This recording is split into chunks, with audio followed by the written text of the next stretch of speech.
Imagine this: a government borrows money to build roads, schools, and fund wars. A company borrows to expand factories. A family borrows to buy a home. All of them are locked into debt.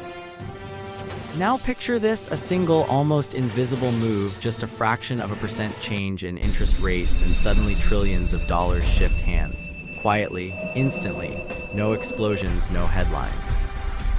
Just math. That's the uncomfortable truth. The world's financial system is balanced on decimal points. Why does this matter right now? Because central banks are nudging rates again. Not slashing them in half, not doubling them overnight, just nudging. And those nudges ripple through every mortgage, every corporate bond, every government. It's like a butterfly effect, except instead of weather, it's your rent, your taxes, your job. Let's break it down. Interest rates are the price of borrowing money. When they rise, borrowing gets more expensive. When they fall, borrowing gets cheaper. Simple enough.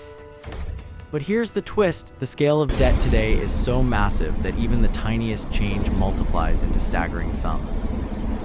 Imagine owing $1 trillion. A 0.25% increase means an extra $2.5 billion in interest every single year. That's not pocket change. That's the budget of a small country evaporating because of a quarter-point tweak. Here's where the hidden mechanism kicks in. Governments issue bonds, investors buy them, expecting a certain return. If rates rise, the value of those bonds falls. Pension funds, insurance companies, retirement accounts, all of them take a hit. Meanwhile, households with variable mortgages suddenly owe more each month. Corporations refinancing debt discover their costs balloon. The math is merciless, and it's all triggered by what looks like a rounding error, the irony.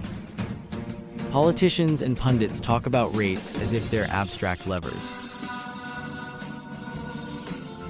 The Fed raised by 25 basis points. Sounds harmless. But behind that sterile phrase is a chain reaction. Governments scrambling to cover deficits, companies shelving investments, families tightening budgets. The hype is about controlling inflation. The reality is that trillions in obligations swing with every announcement. Let us zoom out. Global debt has surpassed $300 trillion. That's more than 3 times the size of the entire world economy. At that scale, even microscopic changes in rates decide who thrives and who collapses. Emerging markets can be pushed into crisis.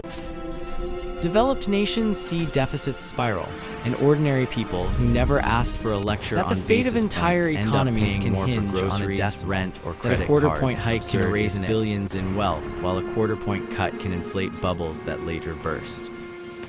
It's a system where precision meets chaos. Calm announcements from central bankers mask the fact that they're playing with fire one fraction at a time. So here's the unresolved question.